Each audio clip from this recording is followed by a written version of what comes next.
பாசுரம் 15. எல்லே இளங்கிளியே, இன்னும் உறங்குதியோ?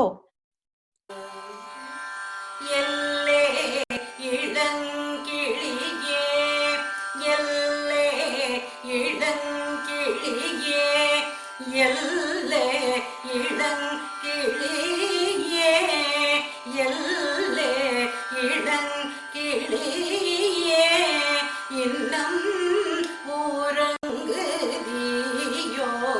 எல்லே இளங்கிளியே, இன்னும் நீ உறங்குதியோ?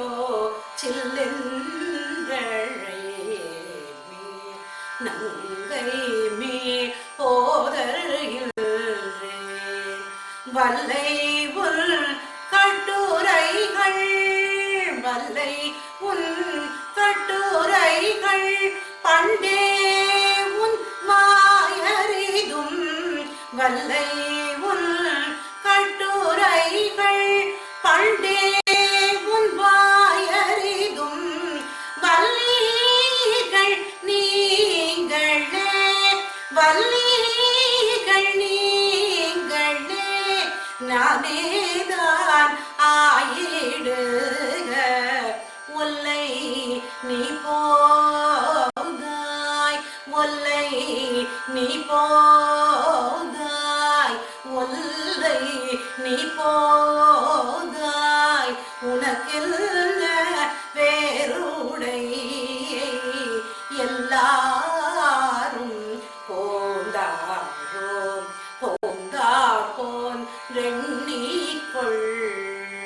வல்லானை கொல்றானை, வல்லானை கொல்றானை, மாற்றானை மாற்றழிக்க, வல்லானை கொல்றானை, மாற்றானை மாற்றழிக்க, வல்லானை மாயனை பாடேலோர் எம்பாவாய்.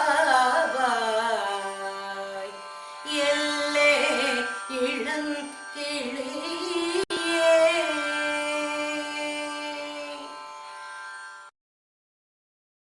திருப்பாவை பாசுரம் 15.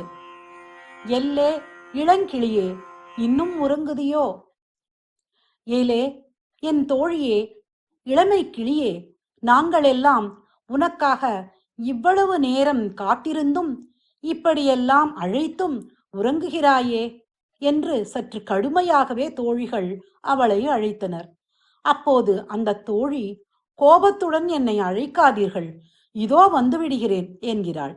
உடனே தோழிகள், உன்னுடைய வார்த்தைகள் மிக நன்றாக இருக்கிறது, இவ்வளவு நேரம் தூங்கிவிட்டு இப்போது எங்களிடம் கோபிக்காதே என்கிறாயே என்று சிடுசிடுத்தனர்.